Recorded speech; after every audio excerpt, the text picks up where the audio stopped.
Hey, thank you for clicking on my video. I have a great show planned for you today here. I'm going to be talking about the housing crisis here on the Vibes by Clyde.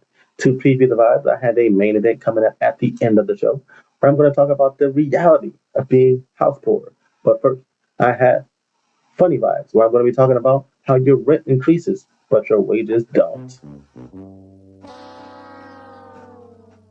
Then I'm going to get into some gloomy vibes where I'm going to talk about someone having buyer remorse after buying a house. Also, I have some real vibes where I'm going to talk about how people are choosing RV life instead of buying a house or renting. Also, I'm going to have some boss up vibes where I'm going to talk about how you need to be urgent about your goals.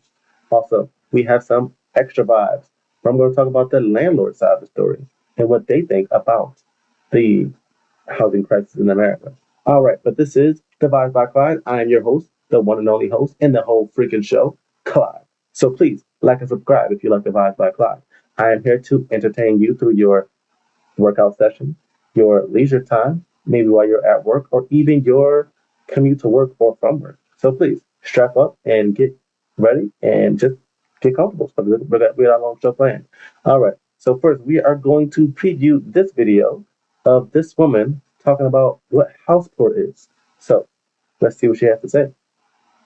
House, aka they are becoming house poor. So in this video, I want to dissect the reality of being house poor, how the hidden costs of home ownership sneak up on buyers, and how maybe, just maybe, we should be rethinking the dream of home ownership. I'll also be sharing my 2 cents on the renting versus buying debate. Spoiler, I am.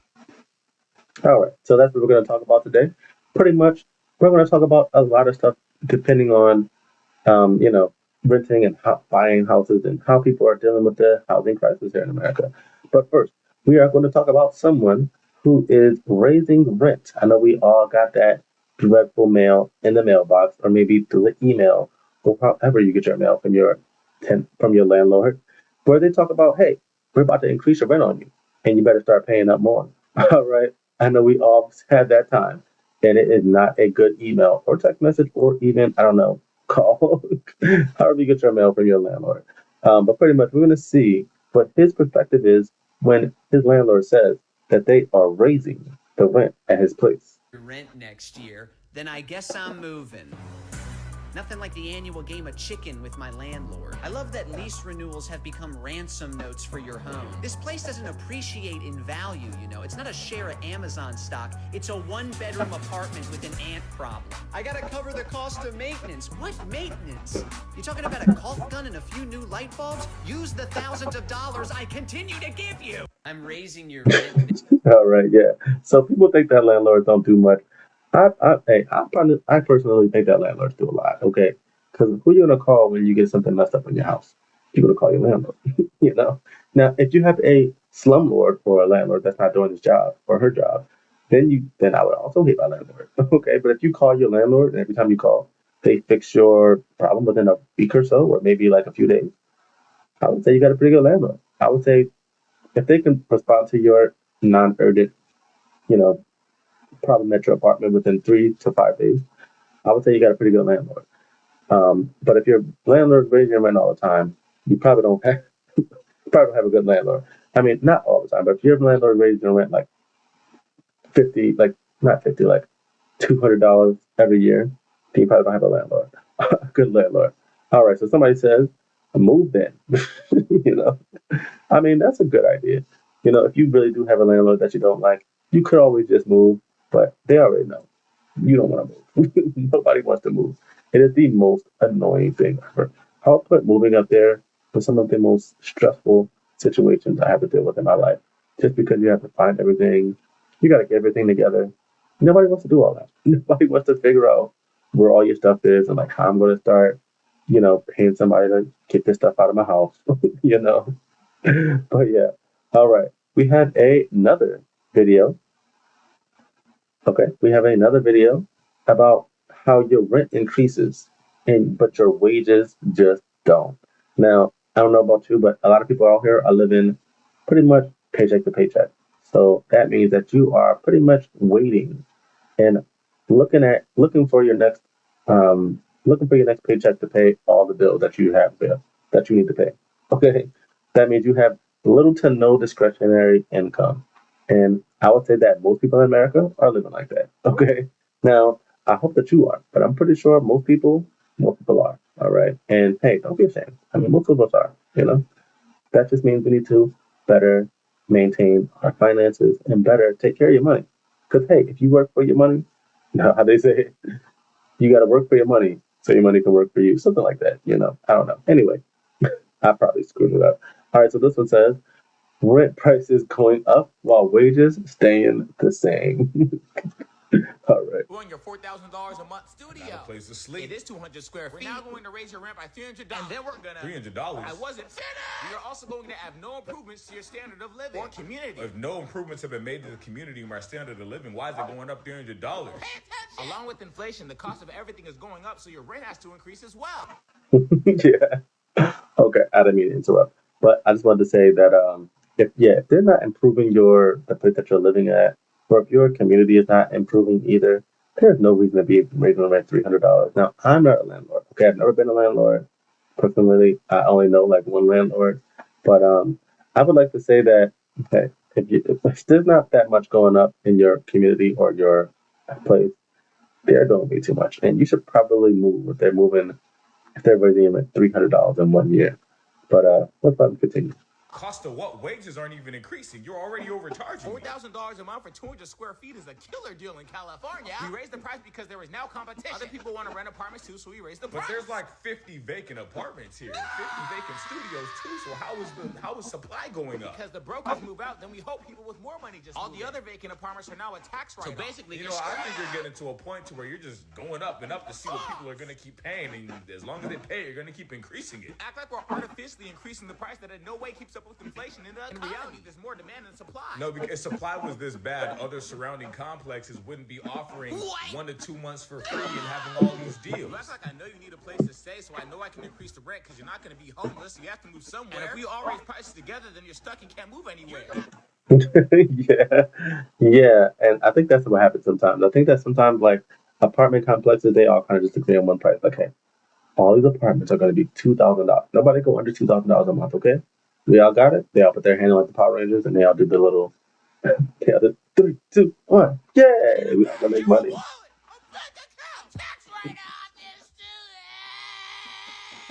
How are you? It's too late. Yeah, it's probably too late for you if you really deal with these kind of problems. I know that. Hey, oh, here it is. His Instagram, by the way. Yeah, but I know that a lot of people are dealing with this. Like really, like their rent increases so much all the time, and then if you're living paycheck to paycheck, or if you're on a fixed income, like you're just like this meme right here. You're cooked. Pretty much, you're just waiting to get priced out of your own apartment. That has pretty much never changed since you moved in there 5 years ago. All right, so there you go. Somebody says Brent is super rich. I'm sorry. Rent is super rich because of too much capitalism. The state needs to produce more housing and eliminate whatever that is. um, you would think that I thought capitalism was supposed to be for making sure everything is competitive, right? But I think one of the crutches of capitalism is when there is a monopoly. Like now, if you have a whole bunch of apartment complexes in one area and they're all owned by the same person, that one person, one company has a monopoly. And then that means they have pretty much control over how much it's going to be, you know? And since they have so much control over how much it's going to be, like they can pretty much make it as high as they want. And you pretty much just got to pay what they give you, you know? They don't have to compete, you know? They don't have to try to win you over. I think that's one of the flaws because, once you get a monopoly, there is no competition. So that just kind of screws over the customer or whoever, the clients or whatever, whoever trying to buy the product, that's screwing them over because they're depending on competition to lower the prices. But once you have no competition, you don't have any lower prices. All right. So, but there are different reasons why your rent might increase. Maybe the property value goes up in the area. If they're building a lot of different things around the area, they're making a lot of nice improvements to the area. Like let's say a football stadium open down the street or around the corner. Just expect your rent to go all the way through the roof. Okay. So, yeah, you want to really just look out for those things. Look out for what's going on in your area. Look out for what's going on in your town. Now you might be happy about these things, like, oh yeah, I'm gonna have a football stadium right around the corner. This is gonna be great. But then once you look at the small print and you see, wow, oh my God, this is about to be great. But also this is about to be terrible because I know my rent is about to go all the way up. I know that they're building like a water park somewhere near my house. And I'm like, oh, that's great. But then I'm like, oh my God, that's going to be terrible for my rent. It's going to go all the way up. But yeah, sometimes they might put new appliances in your house. Or maybe, how the minimum wage is going up in a lot of these states. Maybe the minimum wage goes up. Maybe these people that have been working there for a long time, they get a pay increase. And they're not going to put the extra cost on themselves. They're going to pass that cost on to you. All right. Also, they need to, they know you would rather move and they would know you'd rather stay. I'm pretty sure most of the apartment complexes and, people who are renting out apartments, if they got you, they got you. Once you get comfortable in a place, they have more leverage at that point because they know that you are not really necessarily trying to leave anytime soon as long as that rent is at a good price you're not going to go anywhere. So they kind of got you by the short hairs there. They can be like, you know what, this person has been staying here for 5 years. What's the odds that he's going to leave because we raised the rent $200? You know, they're like, this person is probably most likely fairly comfortable here, so they're probably not willing to leave anytime soon. So if we raise the prices a little bit more, he might not know a little bit more, and then I know where they get too comfortable, and then they raise it like way too much, and you're like, what the heck? I noticed that time. Last year, y'all moved to buy $20 to $30. This time, y'all raised it by $100 to $150. You thought I wasn't going to notice, but you think I'm not going to notice all this extra money that's going to have to come out of my pocket because you decided to raise the rent $150.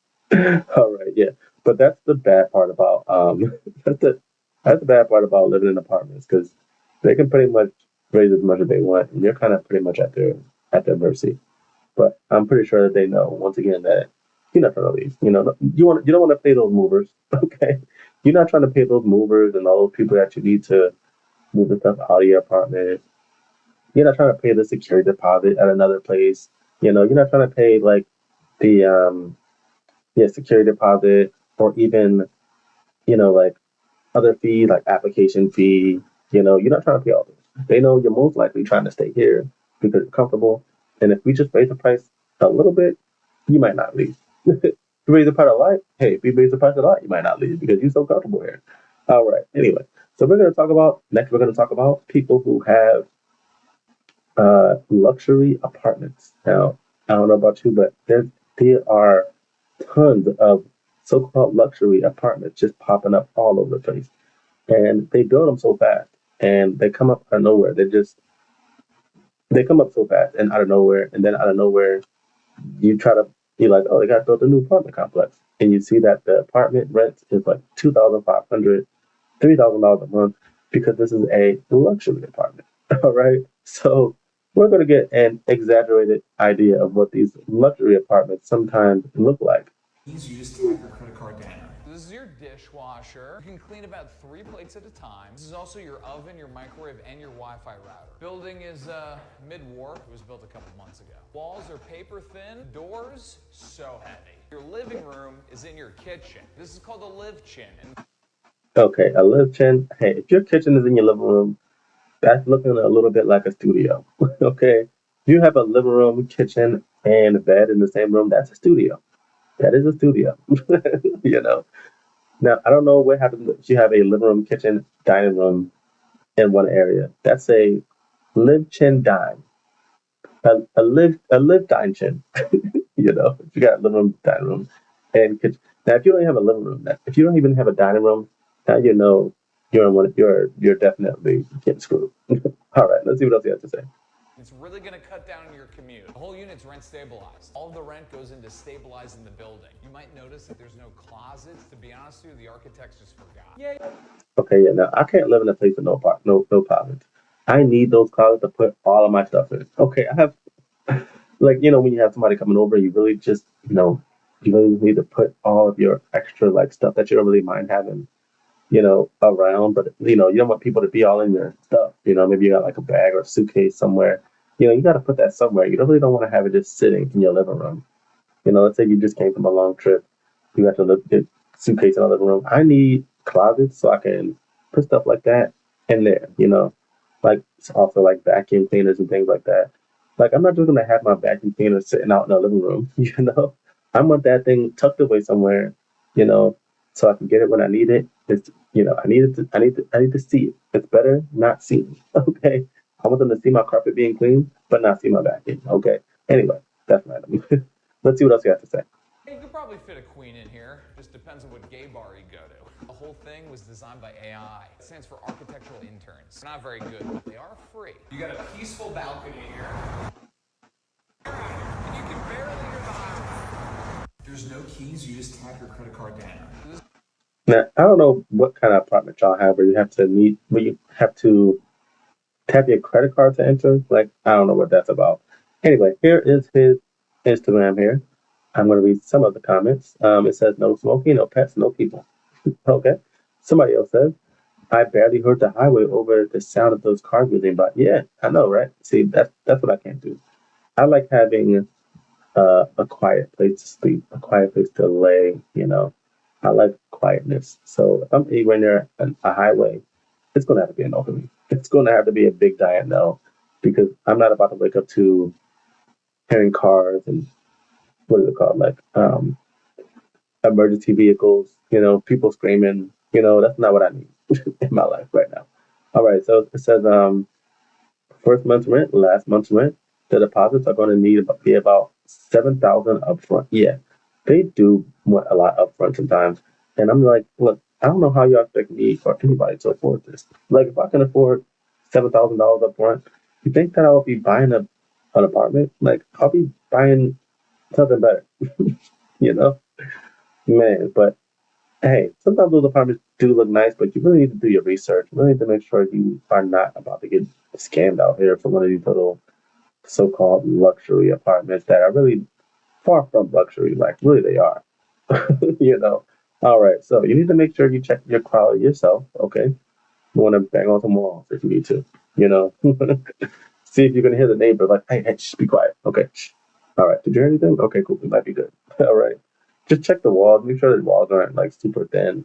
I mean, it's kind of hard to tell sometimes, but just make sure the walls aren't like hollow. If you can hear an echo when you knock on the wall, that leads to your next door neighbor, just know you about to hear everything they about to be saying. And they're gonna hear everything you about to be saying. So yeah. Also you want to make sure you check reviews and look at all your options. Don't get stuck on one place because you think one place is the best. You want to make sure you look at all those options. Look at all the places in the area, because also you don't want to you don't want to buy something that you don't want to move into a place that you think is a luxury apartment and then it'll be in a regular apartment. And you're like, okay, so I paid extra for luxury, and it looks like I just paid extra for regular. Okay, great. Okay, so I did note that there's not too many regular apartments being built. Like there's just so many, like, and a crazy amount of just luxury apartments. And I'm like, there's no way that there's this many luxury apartments. Like you gotta be serious. You can't be serious. Because I know there used to be a lot more, just regular apartments that were not luxury that you can just move into, and you're not going to have to pay, you know, an arm and a leg or something like that. All right, so here is another video. He's going to be talking about how your rent is 3 times more. Well, we need to make 3 times the rent. There we go. You need rental properties wanting you to make 3 times the rent. Yes, that is a thing. And I've seen that a lot of places where I've tried to get apartments from, and it is not for the weak. All right. It says, hello, I'm interested in renting this property. Interested in renting this property. Okay, but how much do you make a month? $10,000 a month. Yeah, sorry, buddy. You need to make at least 3 times the rent. Otherwise, you can't afford The it. property's going for $4,000. Yeah, and unfortunately for you, 4,000 times 3 is 12,000. So you're too broke. I can definitely afford that. Yeah, buddy. They're selling a box on the corner. Maybe that'll Well, why work do I out need to better. make 3 times if I can already afford $4,000 a month? I'll make way more. You need to be able to pay rent on top of your other bill. Yeah, no, that's something I don't get. Like, wait, but I make this much. I make a decent amount of money, but y'all still want me to make 3 times the rent. Like, what is the point of that? So I need to make $12,000 a month. Like, who's making $12,000 a month? And if I am making $12,000, hey, I'm not saying who, but I'm saying like if I'm making $12,000 a month, I know for sure I'm not staying here. I'm probably gonna buy a house. Okay, I'm probably gonna be looking for a house. All right, because this is crazy.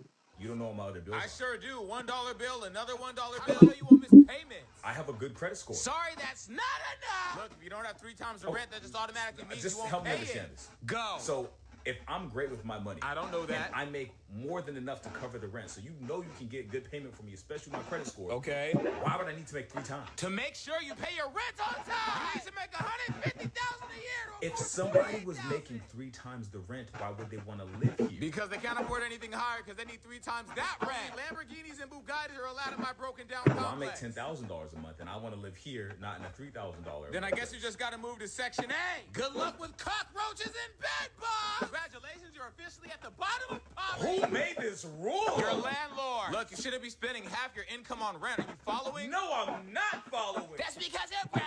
All you do is complain. Broke boy, broke boy. I'm not broke. I can afford this. How can you afford this when I just rejected your application? It's too late. Good luck in Section A. Cockroaches on your plate. Cockroaches on your plate. Oh no. Yeah, that's something that I've seen a lot. Where they want you to really make. Oh my god, sorry. They really want you to make like 3 times the rent, but also like yeah, like not. I think it's weird how they want you to make 3 times a month, 3 times the rent, but also want you to like um not live with anybody or like hey, we need this much for. I think it's weird how they have like income requirements, and then also like so they have income requirements where you can't make too much money. Like okay, so you make too much money for this place, so you can't live there. All right, so some people have those, and then you also have the places where they're like, okay, you're making too much money, so you can't live here. But then the only places that I can live in at are saying I need 3 times the rent. So it's like okay, so I make too much for here, but then I don't make enough for here. So it's like yeah, like what am I supposed to do? Like or like you find a place that you can afford, but you're like, yes, I can afford this, but I don't want to pay half my rent on half the money on rent, you know, and you just can't win, They're like, hey, you either you make too much or you don't make enough, and it's like, yeah, yeah, where am I going to win, man? Where am I going to win here? Because I don't really see any, I don't see any way to win here. All right, so next we have more videos on Divide by Five. We have oh no, sorry about that. All right, so we have getting approved for a place. You need to make sure you try to fix your rent. I mean, I said fix your rent. Make sure you try to fix your credit score before you get a place. Hey, if you're trying to get a place and you haven't fixed your credit, it is going to be hard because they are going to give you high prices, and you're going to be like, "What in the world is going on? Did y'all like what are y'all thinking I got to pay this much for?" And I'm a strong believer in you're going to pay your rent first, So if your credit is messed up, most likely your credit is messed up because you were paying the rent. you know, it's not, it's not yet my credit is messed up and I wasn't paying my rent. No, usually people's credit is messed up because they had to pay their rent, because like, where was I living all the time? I had to live somewhere. Okay, I think, rental history is way more, is a better indicator than credit. So I wish that people just check your rental history, like, hey, like who did you rent at last? Like, were you on time? Did you almost get evicted at any point? Like that's what I think is probably better than to try to see if they actually, um, if their credit is bad. All right, so the next video, we are talking about getting approved for a place. Yeah, I would try to take like maybe like 6 months before and really just try to work on that credit. Just try to pay some things down if possible at all. All right. So looks like the next one is not working. Okay. So we're gonna have to pick a different one. Okay. Yeah, that was not working. Okay. So we're just going to pick another one. So we have some landlord tips here. All right. Let's see what they say about these landlord tips. I'm pretty sure a lot of people can use this information because, hey, if you get tips from a landlord, maybe they know what they're talking about. They rent out to people all the time. Oh no, this is not the type of tips that I think it is. They mean tips for the landlord. Oh my God, what in the world? All right, so it says when you pay rent, when you pay rent, you should include a tip for your landlord. Now, I'm not sure if this is true. This better not be true. I don't think there's any landlords out here hoping for a tip. But hey, if you are feeling this, I need to know because I don't believe this. All right, let's hear. You should include a tip for your landlord. Have landlords gone insane? They sound like money bags from Spyro the Dragon. What do you want a tip for? Figuring out how to get ants in the winter? You want it for longest unchanged smoke detector batteries? How about most water-stained ceilings? What the hell is going on? I'm not even angry, I'm just confused. Well, landlords, we're on call 24/7. No, the maintenance workers you underpay are on call. What do? You want a tip? Here's one. Get a real job. When you pay... Okay, now you went in too hard on landlord. Now, I personally believe that hey, being a landlord is a job. I think it is. So if you have a job and you're a landlord, I think you have two jobs. Now you have two jobs, you know.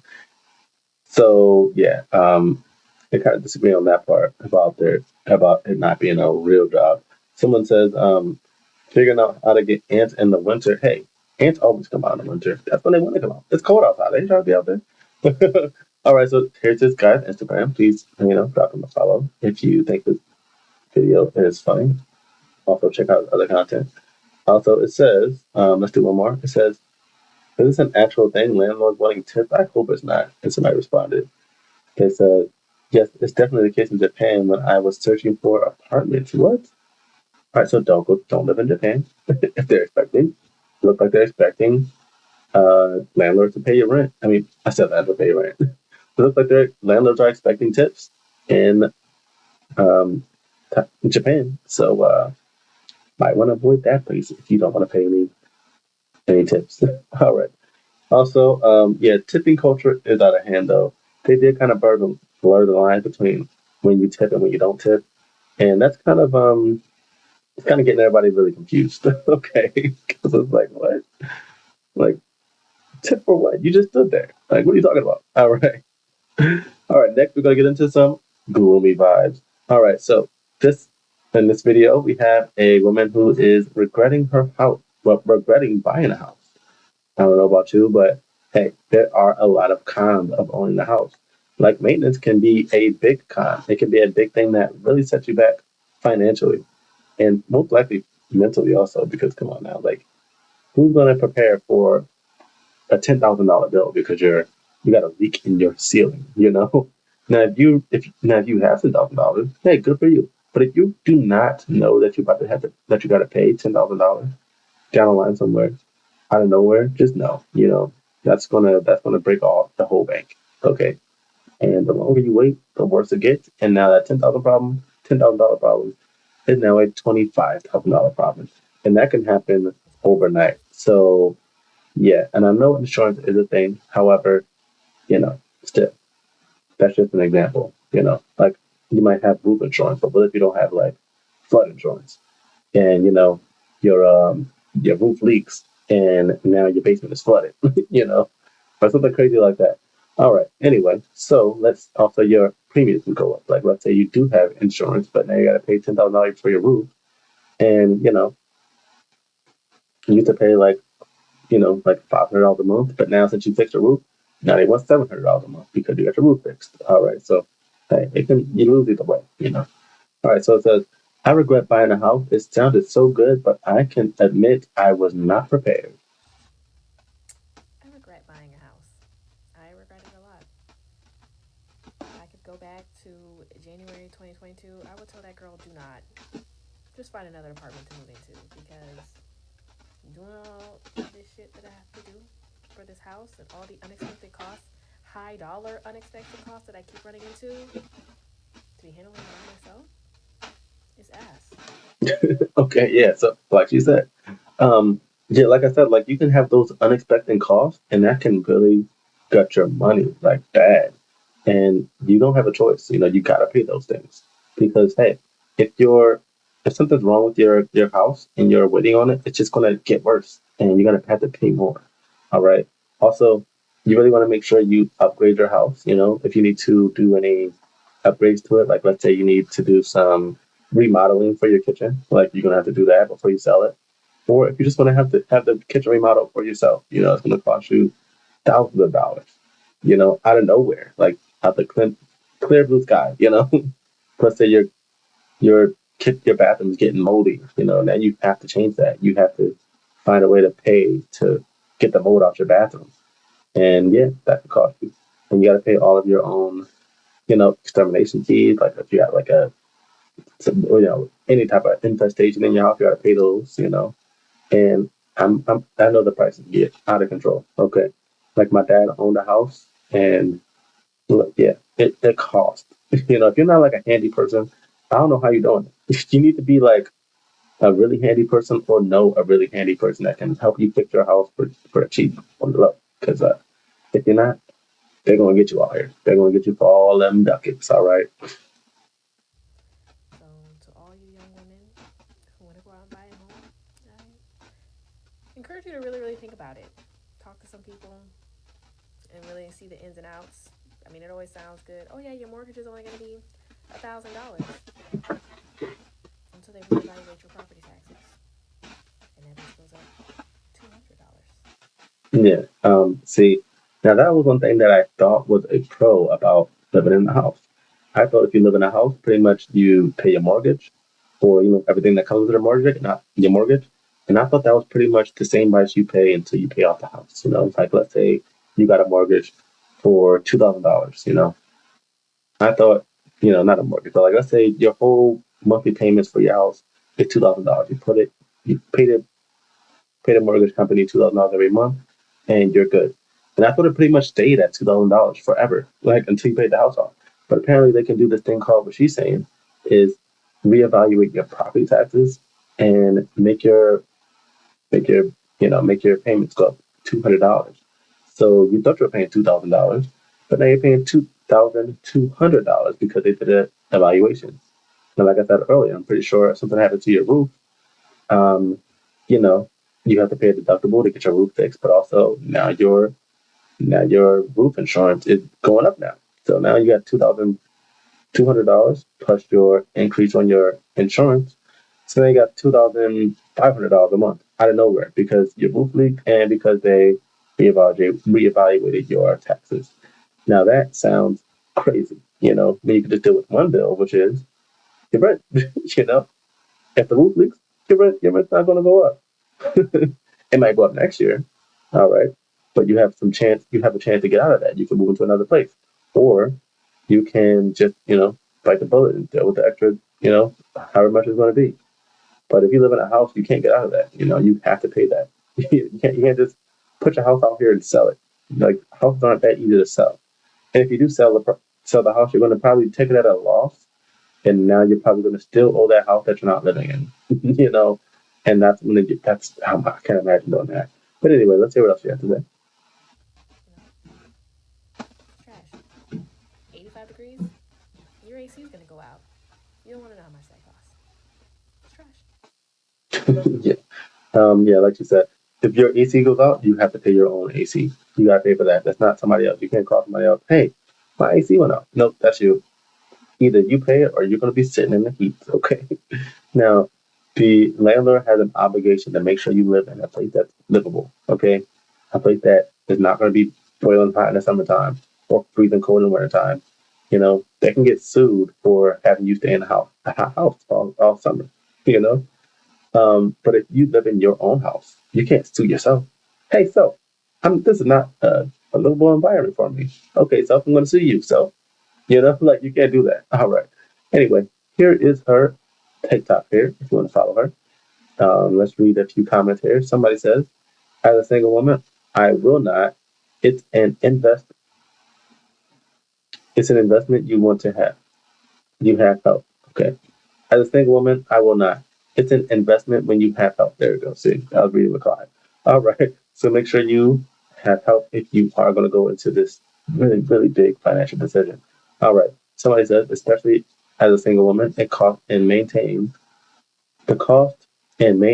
can be draining. Okay. Yep. See, that's what I mean by you need to be a handyman or a handy woman. All right. So you got to figure that out. How are you going to figure that out? All right, so let's read one more. It says, don't regret it, but I do wish I was more financially prepared to handle it. I do understand your frustration. It is trash. All right, so somebody else is agreeing that it's actually trash. All right.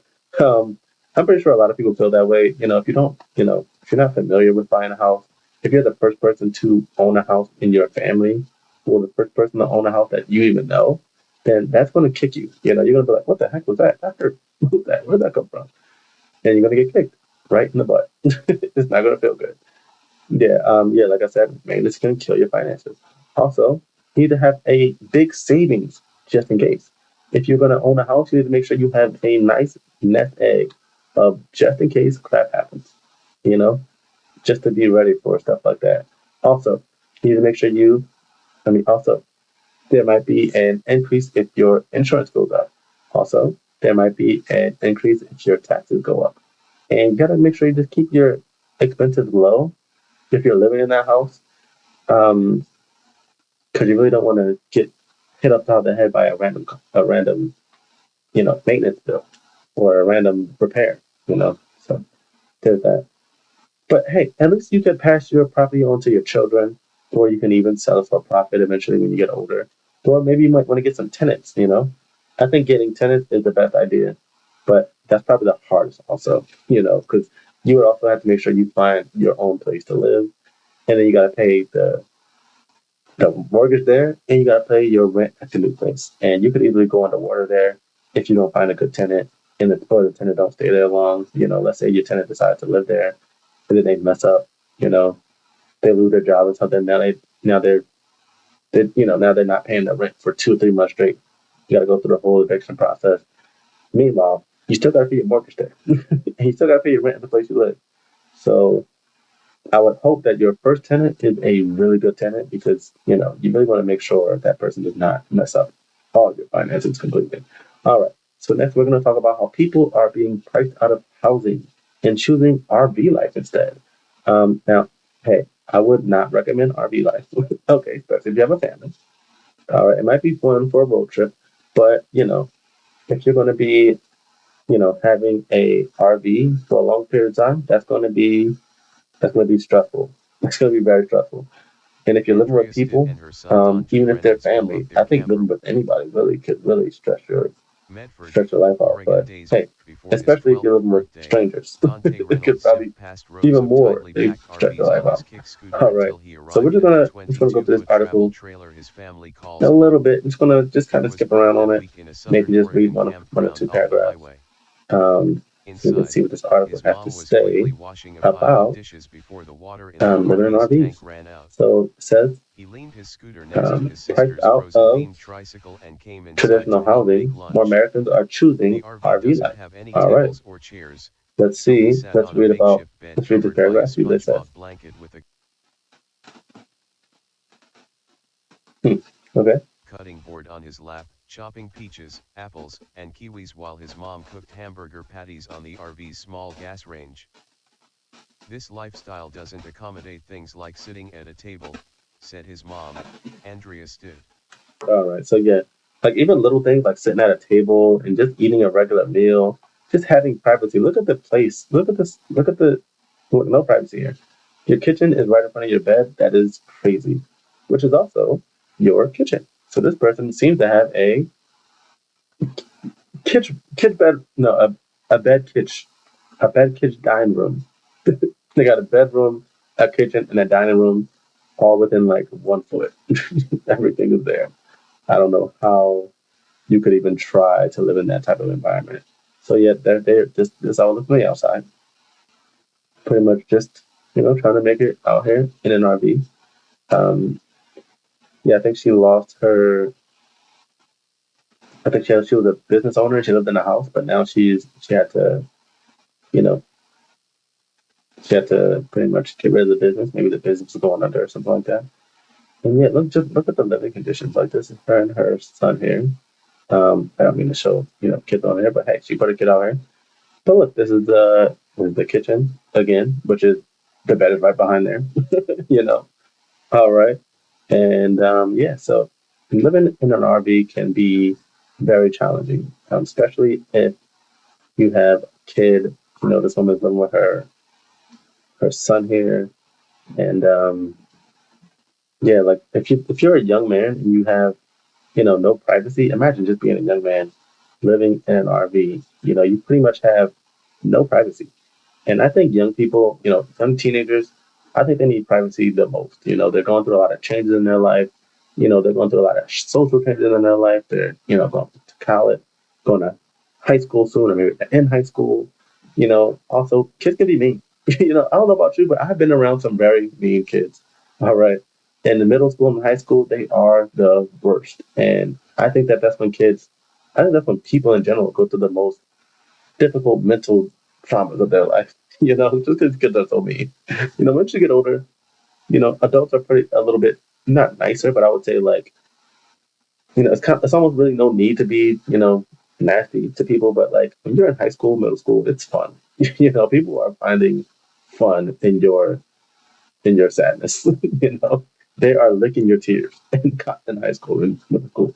You know, and that's when you really need privacy, just to like, grow into your body. You're getting bigger, you're getting taller, you get shoulders, for girls they get hips, you don't want to be all under people all the time, especially your parents. When you reach your teenage years, that's the last person you want to be there. When you become a teenager, I think as soon as you turn 13, 14, your parents are just like, oh, you just like, get away from me. Like you don't want to be anywhere near them. Imagine being stuck in these little quarters, just this close to your parents. Oh my God, I could not imagine, especially as a high schooler or a middle schooler. All right, it says, yeah, housing market is too expensive and people are having to figure it out. They're having to find other options like living in an RV, and it can be very tough. So it says, yeah, you also need two incomes now. Before, you can only need it maybe like one income. You know, let's say the man went out to work all day. you know, he came back with his one income. He can take care of his wife, his kids, his dog, his car. But now you need two incomes. It's not like, hey, we prefer two incomes, but maybe, hey, if we had two incomes, that'd be nice. Now it's like, hey, you need two incomes. And when you have that situation, like, you can't really win, because your kids need to be watched, So, like, who's gonna watch your kids? When you got two incomes. You can't have that type of relationship if you wanted to. Just because stuff is too high. Unless you make like $600,000 a year or $500,000 a year, maybe you can live on one income. But even then, I mean, stuff is just too expensive. It's crazy. So it says, yeah, it's a rise in alternative living. Like people are living in their cars, people are living with their parents. Oh my God! Like you graduate college, you go out into the field, like you're about to, start a life, and nope, you got to live with your parents. You got to go back with your parents. Nobody wants to go back to that type of structure, that parent structure. You've been living on your own that whole time. You've been used to having your own rules and trying to live on your own, and then you got to go back to your family's house and live back under their roof, for them to tell you when to come in and where to go, and I need help with that, I need help with this. You're like, oh my God, mom, leave me alone. I got stuff to do. you know, hey, take the chicken out. Hey, clean the kitchen. Hey, clean up. You want to have to, you want to be independent when you get out of college, and a lot of people aren't able to do that because housing is so expensive. Also, you need a big down payment when you do live in a house. You need a gigantic down payment. Sometimes 20%, and 20% of $500,000 is too much money. All right. Also, inflation and interest rates are also higher. So, like, even if you just, even if you do got find a cheaper home, the interest on that house is going to be crazy. All right. But yeah, now I would say renting is the new normal for most people in America. I would say that the majority of people rent in America. Especially obviously all of young people most likely rent, I would say. Like I don't think there's almost any young people who aren't just out here trying to live in a place by themselves. you know, living in a house by them. Also, like just families aren't like that much of a thing. We are going to a whole nother level of life here. All right, so it says this is boss up vibes. I'm just going to talk about how, hey, you need to find your why, make your why urgent and stop bragging about it and just do what you gotta do. Okay. Now, this guy, he brought up some really good points, And I really like how he put it because, this is motivation that we need to keep going and make sure you achieve your goals, whatever they are. Try not to slack off. You need to really try not to make excuses. If you find just make yourself making an excuse, slap yourself, okay? You feel like you're making a stupid, especially stupid excuses. Oh my God. If you're making a stupid excuse, just really slap yourself. Um, but yeah, you really If I need to could just, encourage you to do one thing this year, okay, yeah. So, yeah, he's going to give it to you straight. He's telling you that, hey, it says, shut up and get to work, okay? Shut up and work, people, all right? I like that. Yeah, stop complaining. Okay, just get to work, man. Get to work. On the bottom it says, if I can encourage you to do one thing this year. All right, so that's how we're gonna start it off. Let's see if he's gonna make some sense.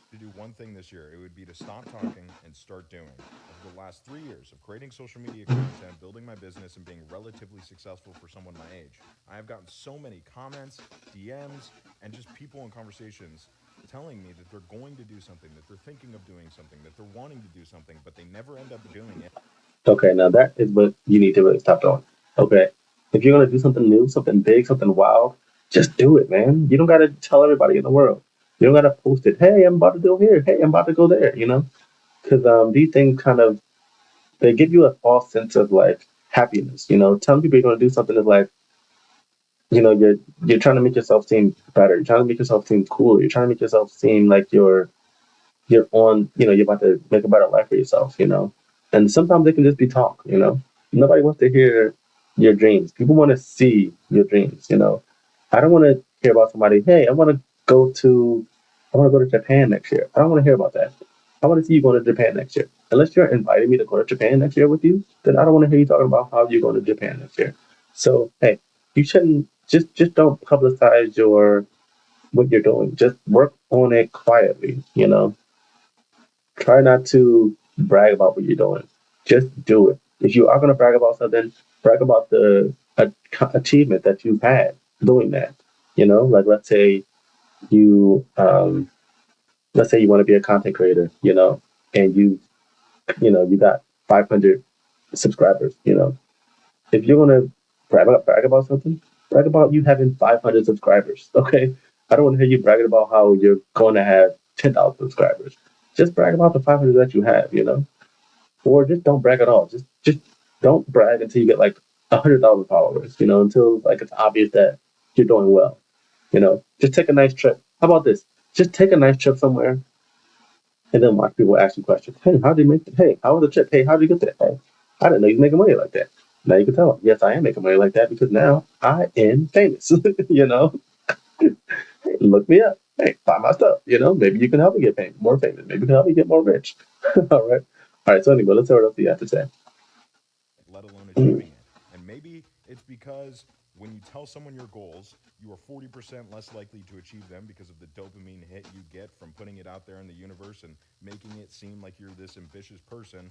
But I think it's because there is no meaningful why, there's no urgency, and there is no discipline. Okay, so he says you need a why, you need urgency and discipline. I'm assuming why means, hey, you need to figure out why you're doing something. What is your concrete goal?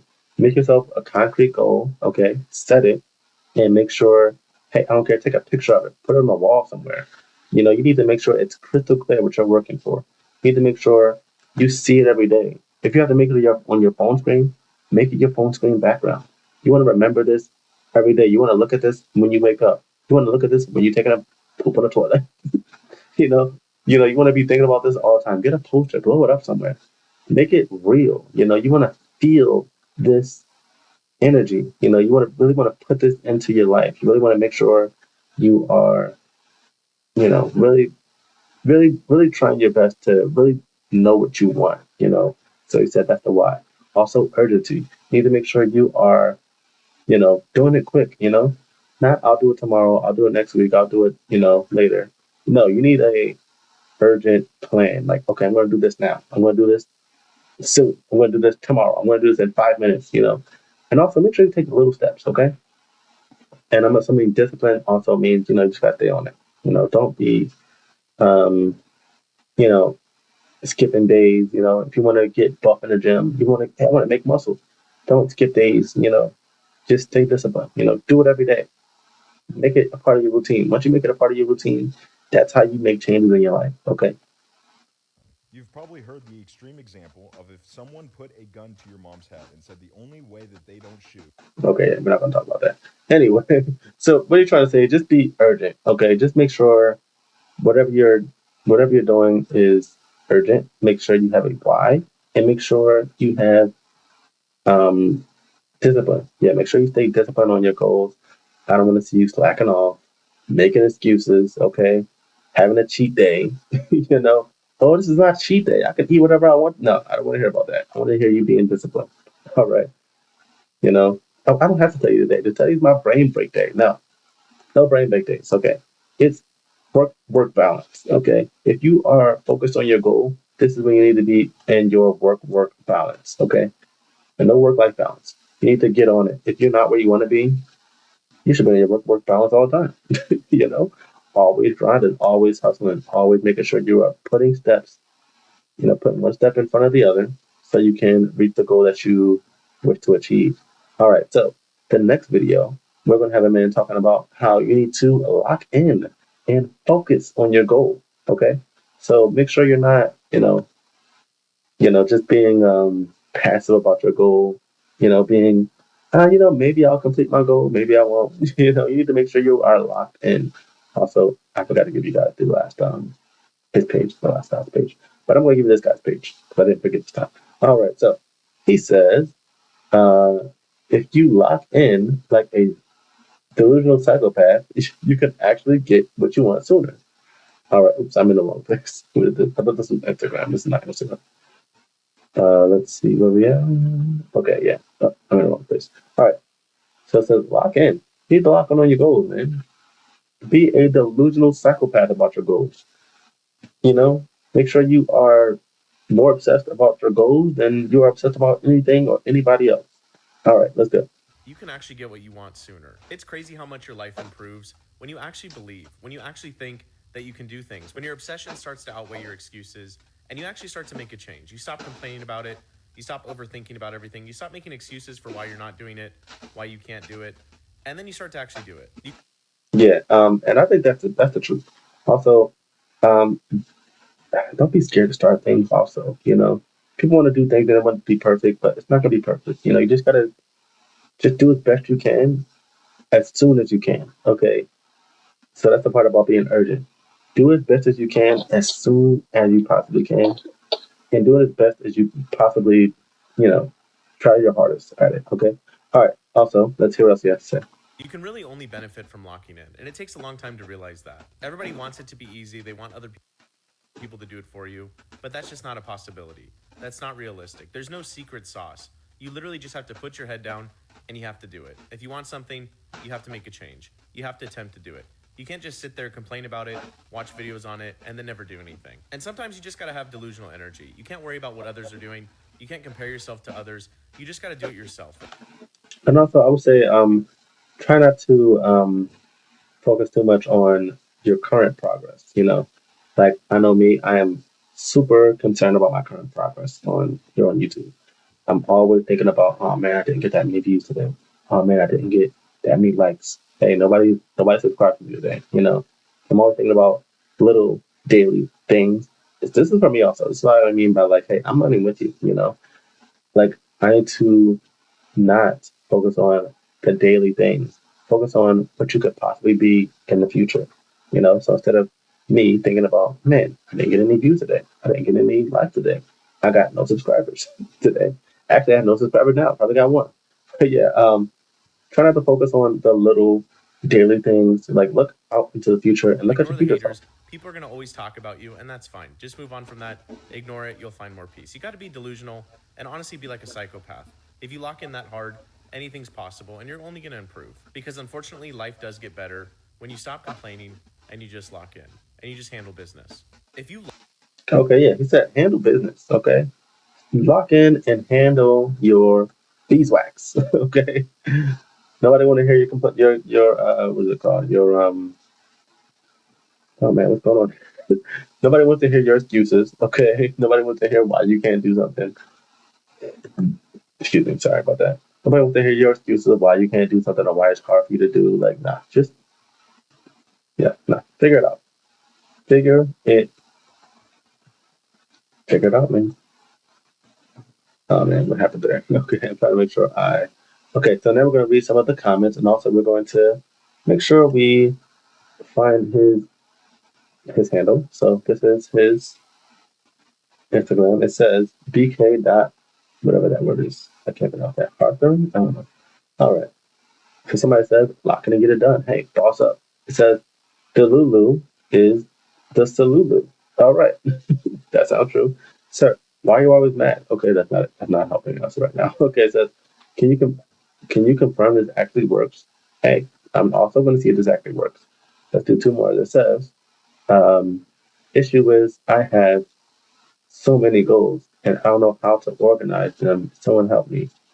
All right, see, that's also a problem. You need to make sure you laser focus on your goal. You need to know exactly what it is. That's what I mean by like make sure you know exactly what you're working for.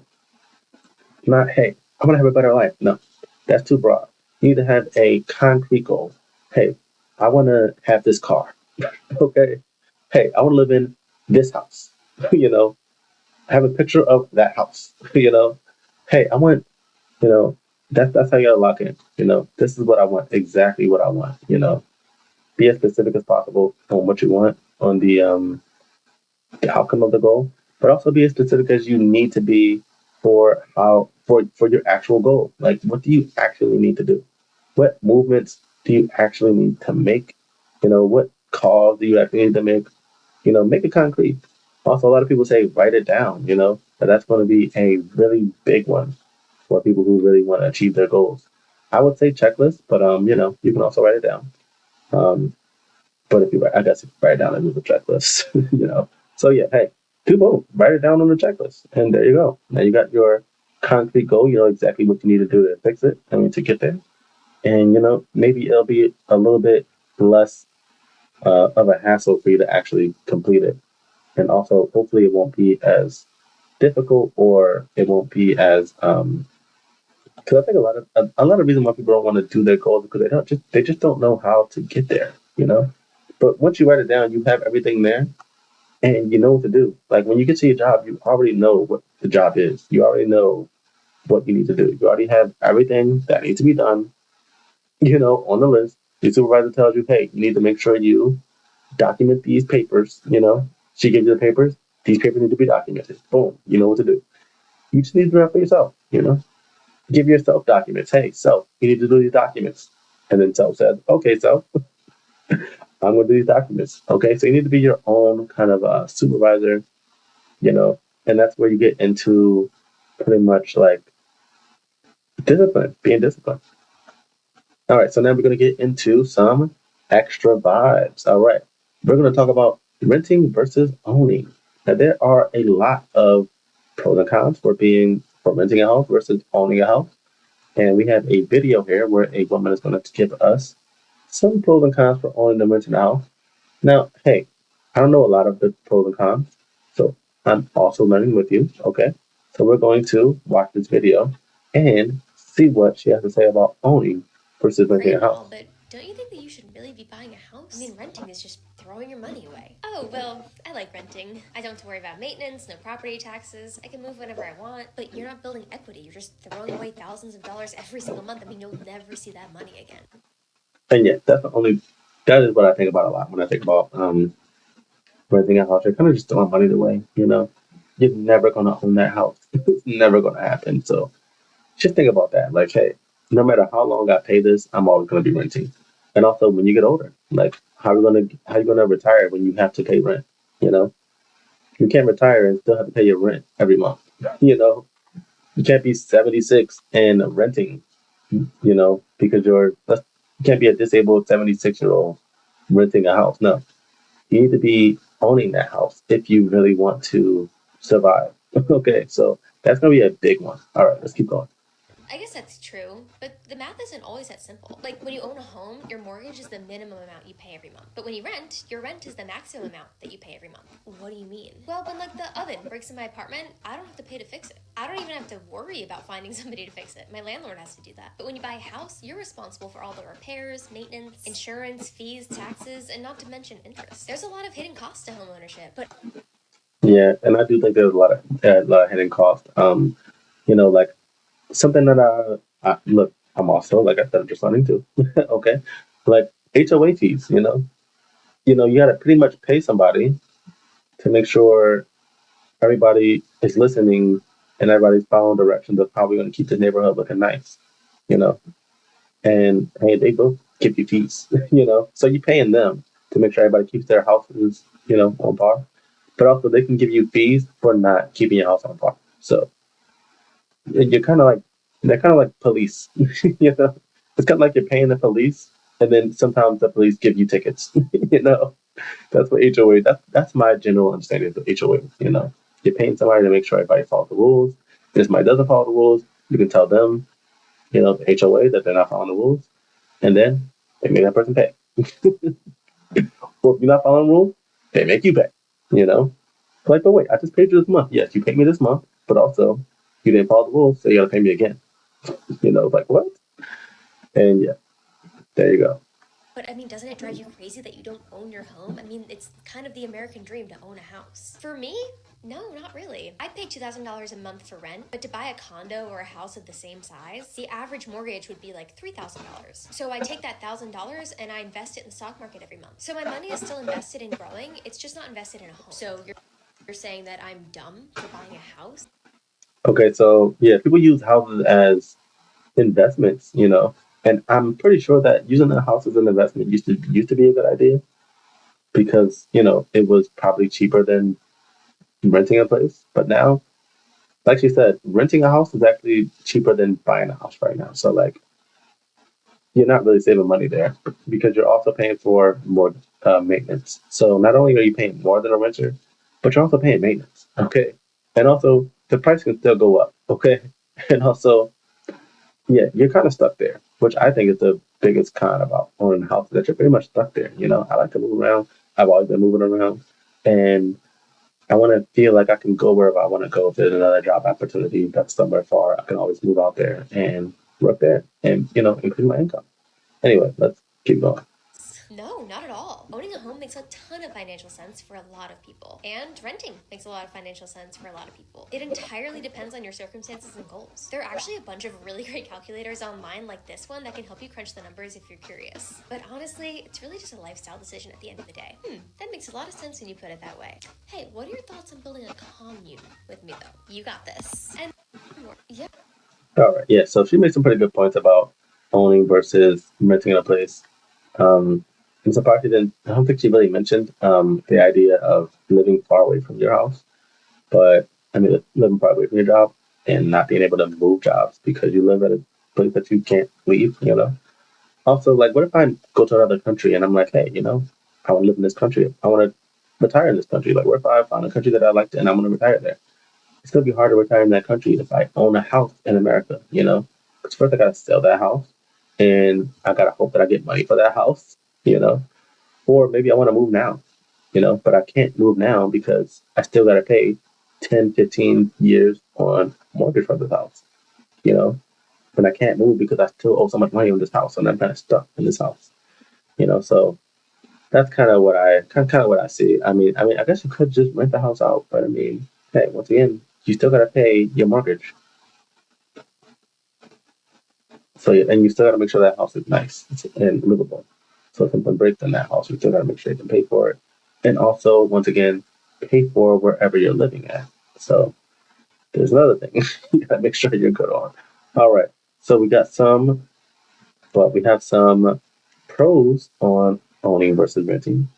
Like if you rent a house, it is very convenient. I would say, don't have to worry about um, outside maintenance. If you live in an apartment complex, you don't have to worry about cutting the grass, shoveling the street, shoveling your pavement. You don't have to worry about fixing things or, you know, things like that. You can pretty much just live there. You know, you don't have to worry about nothing, but all you gotta do is wake up and live there and pay the rent. You're good to go. All right. Also, if you own, here's a pro about owning is that you have a long-term investment. Pretty much, you can, sell the house or even give it to your kids. Also, build equity. So there you go. You have extra money. Also, if you rent, as a pro for renting is you have freedom to move, which I think is the biggest pro of renting a place, and the biggest con of owning a place because you go wherever you want. You're free to go wherever you want. You don't have to go stuck at one place. All right, so we had some cons. Here's a con for owning a house is that there's expensive upfront costs. You got to pay a whole lot of money, those big down payments, just to get it started. If you don't pay that big down payment, your monthly payments are going to be a lot more expensive. Also, if you own, you have to pay maintenance, and the maintenance pretty much never ends. But if you rent a place, there is no long term return. So when you get old, you're going to pretty much be still renting. And what does it look like to be 80 years old and you're renting an apartment? I don't know. That sounds terrifying, you know, especially when rent keeps going up, you know, and you have a pretty much a stagnant income. You're living on one paycheck a month, or something like that. All right. Also, your rent can increase. Your mortgage can increase, which I just learned. All right. Now we're going to watch another video about how a corporation, which is BlackRock, and I'm assuming other big corporations, are pretty much just buying out a lot of these single family homes and buying out a lot of these apartment complexes. And it's just really hard to compete with them. You're pretty much competing with a company, you know, with hundreds of thousands of dollars at their disposal. You If I know, could encourage you to do one thing this sorry about that. Yeah, you're pretty much competing with corporations that have hundreds of thousands of dollars, maybe millions of dollars, you know, to work with. You're trying to get your down payment together. You're trying to scrounge up your 50, maybe $100,000. You're trying to scrounge up so you can put a down payment down on the house. And they can put a $20,000 down payment down with ease. They're like, oh, $20,000 easy. I got you. And if you're bidding for a house, just take that out because you're not about to outbid a company. You're not about to outbid a corporation. Just let them have the house at that point. Like, look, I can't do it. Like, you're gonna take a big loss. Because them paying more for that house to get the house under you is not gonna cost them that much. Okay, if they take an L on that house, if they end up paying more for that house than it's worth, okay, that's one negative on their, you know, that's one negative on their income. But for you, if you end up trying to outbid this company, you do find out to outbid it. You do outbid this company, but now it's cutting down your finances. It's really, messing up your money. You just messed up your whole life. Okay, they just messed up one of their, you know, one of their one of their properties. Okay, well this property isn't doing so well, whatever. But this property that you bought and you overbought, paid for, isn't doing so well. You just screwed up your whole life. you know. For them, it's just a nick. To you, your whole life is on fire right now. So yeah, it's gonna be hard to outbid them when they get that type of leverage. And also, once they do buy it, they're probably gonna try to, you know, rent it out, and they're gonna rent it out for way more than what it's worth, and they're gonna make a lot of money on that. You know what? Probably. All right, and also they're gonna be able to, do the maintenance whenever maintenance comes up because once again, they got millions of dollars at their disposal. So yeah, all right. Anyway, let's go to the next one. State Street, Vanguard, they're buying up real estate. Back the last couple of years, BlackRock has bought up more real estate than any company that I'm aware of in the whole Phoenix area. And what they're doing is they're creating a renters society. They're taking advantage of people that don't have that much money, and they're literally outbidding people. You don't even know that you're bidding against them when you go to buy a house. So what's ultimately going to happen is you're going to be renting from them someday. Wow, see, now I didn't even know that you didn't know you were bidding against. I thought maybe you knew you were bidding against a corporation. You're like, okay, well, okay, corporation, me and you, let's go. you know. But he said sometimes you don't even know you're bidding against them, so you're really like, okay, I could do better than this person. And it's not a person; it's a whole company. you know. you're gonna lose. You're most likely gonna lose. And if you win, you still lose. Okay, so there you go. Um, yeah, but this is what I mean by like, if they get the monopoly on housing, we're all screwed. You know, let's say BlackRock owns every house within a 2 mile radius of your house. Now you need to live somewhere in that 2 miles, okay? Because your job is right there. Okay, if you live outside of that 2 miles, now you're gonna spend like 30 minutes commuting to work, and maybe you don't want to commute 30 minutes to work. So you need to live in this one area right here. But they have the monopoly on that whole area. 2 miles worth of property. They got all of it. They can pretty much say, hey, we're all going to make, this one corporation is going to make all the houses $3,000 a month. Anywhere in this area, it's going to be $3,000 a month. No matter how crappy it is, it's going to be $3,000. You got to pay it anyway. You got to live somewhere. They got a monopoly. They can pretty much make the price whatever they want, which is, I think, is the biggest flaw, about corporations buying houses. At least if people, at least if people are buying houses, it's a whole lot of different people selling houses, and that's when you have competition. The only way you keep prices low is through competition. Okay, so if you had a whole bunch of individual people trying to sell their houses, they're all trying to sell their houses, and they're all trying to rent out their house, and it has to be reasonable. It has to, because if it's not reasonable, you're not gonna rent out. You're just gonna go to a cheaper person. you know. So yeah, um, there you go. Instead of owning your own home. And this becomes a problem because now you don't build any equity, you don't build any net worth in real estate. Someday you want to retire, but it's hard because you still have a mortgage, which is called rent. All right, but if you had paid off your mortgage, you might have to pay property taxes, but at least you don't have to pay rent anymore. So you want to find a way, whatever way possible, to buy a house as soon as possible. Okay, so he's saying you should buy a house as soon as possible. Now, hey, I don't know when he made this video. It says he made it in 2023. Yeah, he made it in 2023. Okay, so he's saying that you should buy a house as soon as possible. He said that in 2023, so I probably wouldn't take that advice right now. Hey, if you do want to take that advice, hey, maybe you should look up this guy and follow him on Instagram, on TikTok, and see what else he has to say about right now. Because that's what said 2003 advice.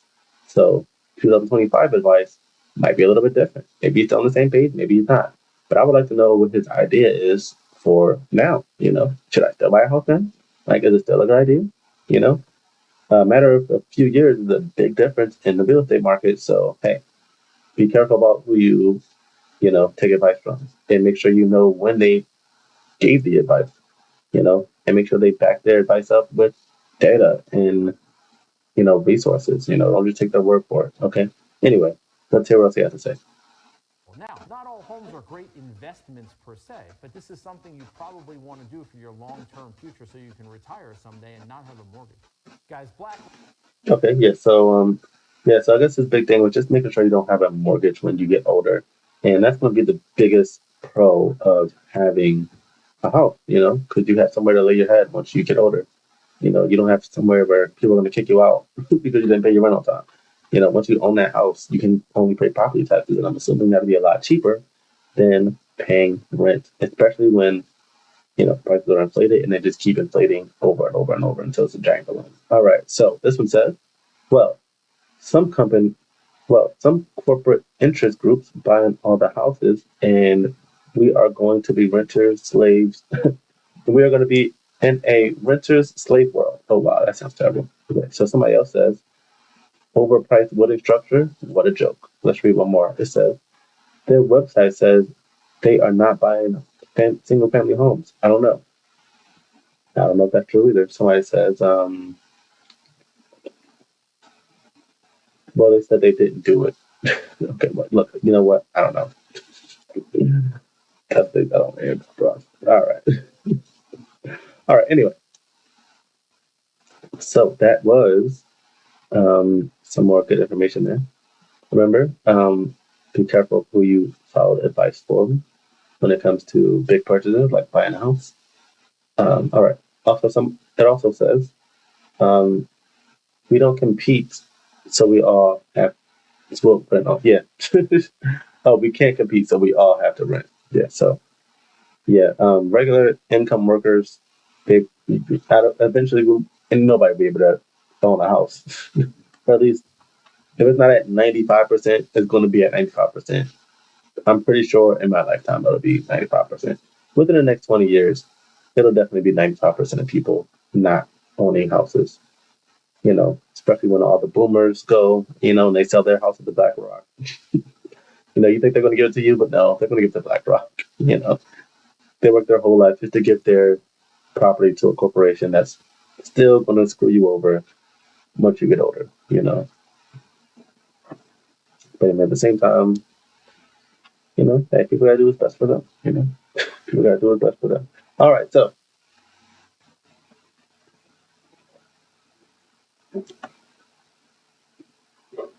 sorry about that.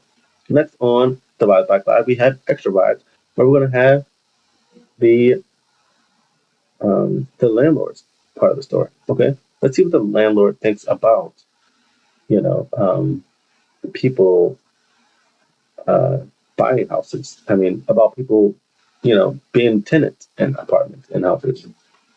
All right, so we have Steve here.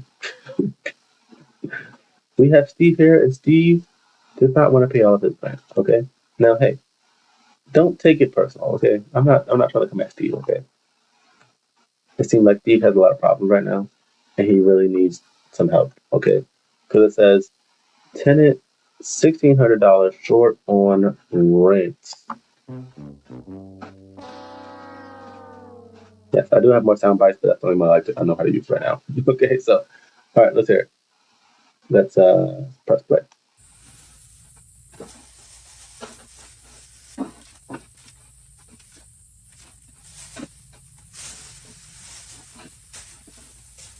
Hey, Steve? Hello? Yes? So I came to pick up the rent. I'm at the mailbox now, and there's only $420 in here. Well, I'm a little short. I had other expenses. I missed some work. Come on, dude. The rent's $2,000 a month. All right, so it looks like the rent is $2,000 a month. Steve gave this guy $420. Now that is, like he said, $1,600 too little. All right, now if you're a landlord and you're really depending on this rent, so you can make sure you pay the mortgage and make sure you have a good nest egg for if something goes wrong with the house. This is going to be a big crutch in your finances, and this is what I mean by I think that people who own houses they're working. I think they are working. I think this is a job because imagine having to deal with this all the time. Having to come up to Steve's house and hope Steve pays his rent. If he doesn't pay his rent, then you got to go through the whole eviction process. You got to destroy a good relationship that you have with this person. It's just a lot. It's a lot of real things going on, and it can really go haywire really fast. Just if Steve doesn't pay his rent for 3 months, now you're in a giant hole. Now you owe so much you know, on this house. And also, who knows if he's ever going to be able to pay this money back, you know? You're $1,600 short. That's unacceptable. Yeah, well, in the past, I've always been on time. I'm having a little problem this month. I mean, that doesn't help me at all. I have bills to pay. I got to pay the mortgage on the house, the taxes, the insurance. So, I mean, when are you going to have the rent? I just don't have it. There's no money in the bank. What do you want me to do? There's gonna be a late fee. Might as well tack on $5,000 for a late fee. Per your lease, we charge $40 a day that it's late. So, Wow, see, $40 a month. I mean, $40 a day that is late. That's a little bit egregious right there. Now, I've never heard of $40 a day, but hey, if you really want to, I would say I would make it reasonable. If I was a landlord, I wouldn't do $40 a day. I want to make it reasonable so that they don't think that you're trying to scam them.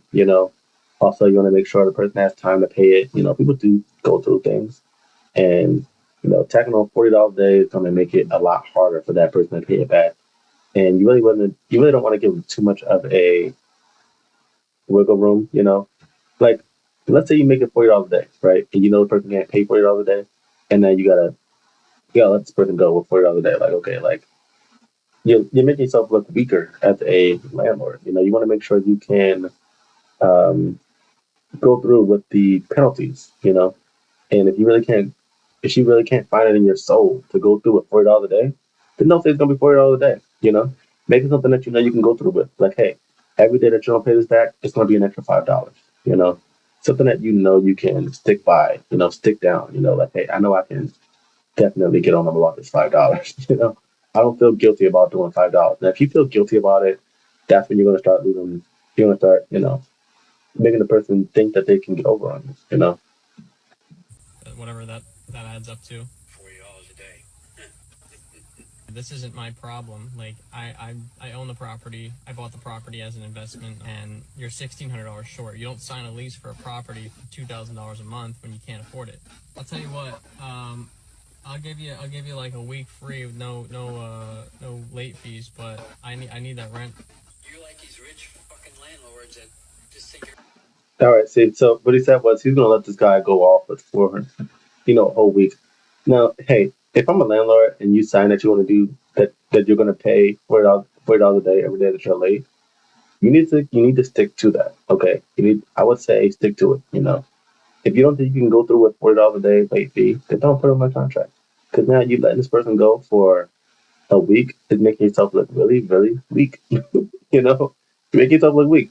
And next time you say, "Hey, I'm gonna make you pay $40 a day," he's not gonna believe you. He's gonna be like, "Sure, whatever." Let's say this week goes by, he don't pay him nothing, and then another week goes by, and he still don't pay him nothing. Like, yo, like, when are you gonna make him start paying this money back? Like, when are you gonna put your feet in the dirt and say, "Hey, now I'm serious. Now you really gotta pay."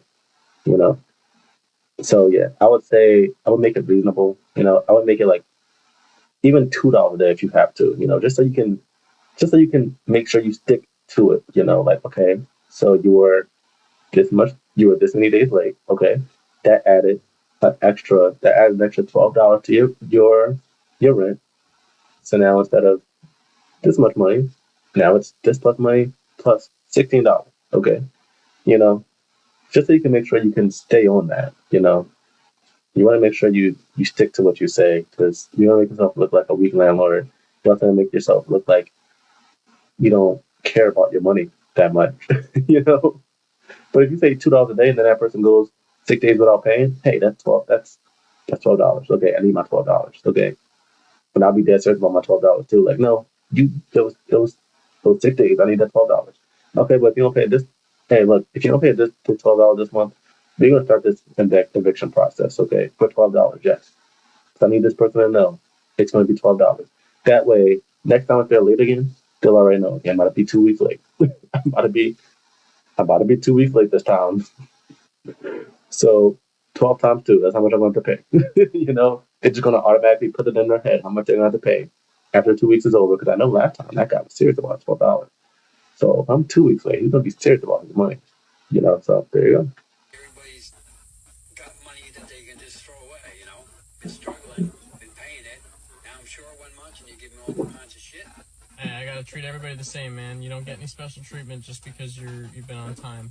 If you're late, you're late. You're breaking the lease by being late. So I don't know what to tell you, but anyways, just get it to me as soon as you can. I'm not gonna play games. If I don't have it in like 25, 30 days, I am gonna start an eviction process and put a notice on your door. Yeah, all right. Yeah. So this is the hard part about being a landlord, actually going through with the eviction process, actually going through with your fees that you say you're going to make this person pay, actually making sure you fix the things that the person needs fixed, making sure you are making sure the house is as habitable as possible, making sure this person is happy with the place that you're staying at because you really want this person to stay as long as possible, because who wants to go out there and find another tenant and let this person is just like late all the time and just not paying at all and just, messing up your property, you know, which I would hope is not the case. Okay. But yeah, um, you got to make sure you find good tenants. Also, you got to make sure you got to track down all those payments, you know, you got to go through the eviction process. If you are a landlord, like I said, you got to do maintenance and you got to deal with all these little emergencies. And for the most part, I think you got to make sure you're not being taken advantage of if you are going to be a landlord, you know. So yeah, I think it could be really hard to be a landlord. And I do think it's another job. I really think it can be really difficult for somebody to manage a whole other property and manage the place that you're living at. Anyway, we are at the main event. We are at the main event. Finally, we are at the main event. And we are going to talk about being house poor in the main event. And yeah, and how it can change. Yeah, how the market can change stuff. All right, so let's watch this video about. Sorry about that. We're gonna watch this video about being house poor. She already told us what house poor is, so we're just gonna pick up where she left off at and see what else she has to say about the 24142. Yeah, and see what she has to say about being house poor. Um, like that's pretty much when you put all your money towards a house. You know, so we're gonna go to 42. Let's see what she has to say here. Know how our homes are such private sanctuaries for us, whether we rent or buy them? Like, we wouldn't want to go out on the streets and announce to everyone what your personal address is, right? Unless you're like gunning to have a skin suit made of you. Maybe that's your thing. Privacy is so important for peace of mind and safety. Yeah, so you want to make sure you have a lot of privacy when you have a house. I think she's about to go into an ad, so we're going to skip ahead and go into. She says the allure of being a homeowner. All right. Today's video. So tell me if this is relatable or if I'm just being a nut job who is addicted to scrolling. But something that I really enjoy doing is looking at gorgeous and often pricey Zillow homes. I need a new fantasy. Then you need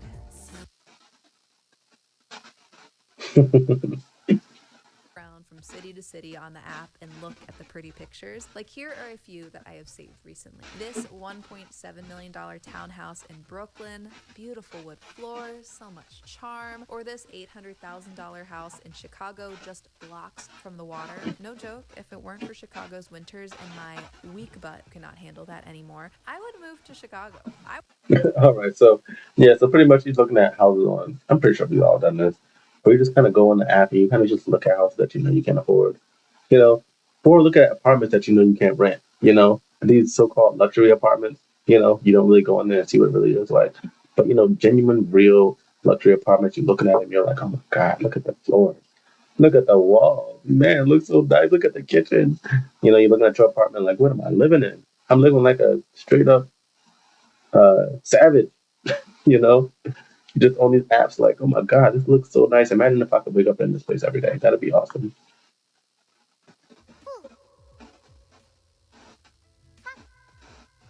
Okay. Yes, that is baffling. And maybe some people out there think sucks to suck dummies for anyone who buys a house just because of that. But look, I get why this happens. It is so exciting to realize that you could possibly buy a house of your dreams, to see the very top of what you could potentially afford. I feel that way when I do my brief calculation on a dream home on Zillow, even though, as I'll talk about in a second, buying one of those houses would be a financial disaster.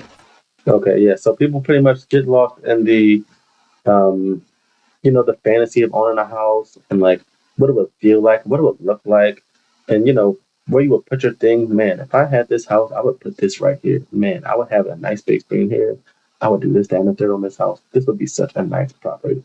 But you don't really put the numbers together and really look at how much it will cost in the end. Like in real life, when you put the numbers together and you start crunching them, you're going to see that this could be potentially a nightmare. And that's what she's going to go up, and that's what she's going to talk about next. The hidden cost of owning a house. Came out called The Money Pit, and the entire plot revolved around a young couple buying their dream home only to discover the whole thing is falling apart. Your home, you have to factor in insurance, HOA fees, maintenance, and repairs. For maintenance alone, the typical advice is to assume that it'll cost 1 to 2% of the home's purchase price every single year. So if you bought the house for $300,000, you should expect to spend $3,000 to $6,000 a year just on maintenance. Yeah, no, that's crazy. Like, imagine you own a house and you're paying like $2,500 a month. You really still got to make sure you factor in all that maintenance that's going to cost. Because if you don't maintain your house, believe that it will cost you in the long run. Also, fair use on this video. She has really good content, so I just want to make sure you know, we keep it real and talk about how great, you know, talk about how much of a big deal this is that you can really have to that you have to pay all this maintenance on houses. house. A good example of this is this woman I found online who talked about all of the random things that popped up in her new house and that were draining her bank account. Don't really understand how much homes cost until you own one. Like, we had a woodpecker problem. This recent thing that happened is we found extensive termite damage in our kitchen. Okay, yeah. So you get random repairs, but also just random stuff like that. Like you might get a termite infestation, or maybe you might have a rodent stuck under your house. You know, like you gotta possibly figure out how you're gonna get rid of this rodent, or maybe you have like gutters that need to be cleaned or something. It's just so many random things that can go wrong with a house. It's like, what in the world? Like, where am I going with this? What am I doing with this property? Like, I did not expect to pay for to get a tree chopped down. Like stuff that you don't even think about. That's just like cost a lot, but you never knew because you never had to pay for it before. All right, so in the next segment, she's going to talk about how your house is not an investment. And people like to say, hey, a house is an investment. You can invest in your future, and I think it can be an investment, but it's going to take a very long time to become an investment. And within that time, if something goes haywire with your life, you lose your job and you don't find any other good jobs within your area. Maybe you gotta track like 2 hours out to find a job that actually pays well, but now you're not home for 12 hours a day. you know, but you can pay your rent, but you can pay your mortgage, but you live 2 hours away. And if you didn't own that house, you could probably just move down there. But since you don't, you gotta drag your life 2 hours away out to that job. All right. So next part she's going to talk about is how your house is not an investment. Now, you might hear all of this and still be thinking, so what? If you're house poor, you still own a house, and that is an investment. So what? You gotta cut back. Overall, it's a good thing. That to me sounds a whole lot like the older generation's mindset of, you can never go wrong with a house. Never? The kids from Monster House would beg to differ. Yeah.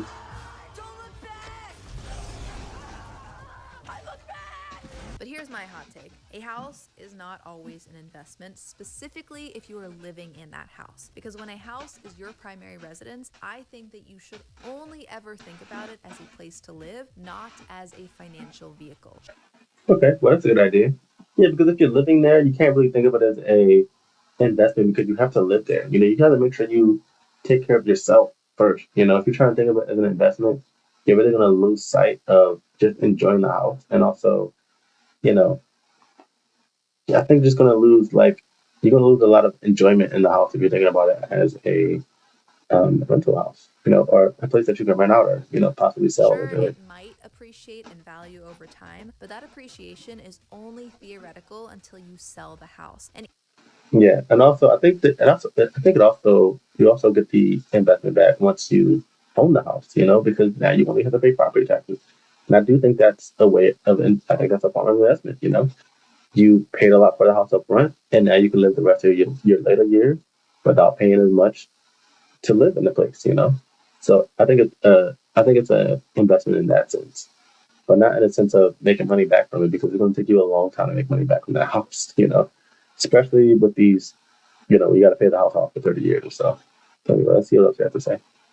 even then, you still need to live somewhere. If you want to live in that same area, you're going to have to buy in the same housing market that has gone up over time. Plus, you have transaction costs like real estate agent fees, closing costs, moving expenses that can eat into those gains. This isn't to say that buying a home is always a bad idea. It is not. It's just the value of homeownership is not the black and white answer that we'd like it to be.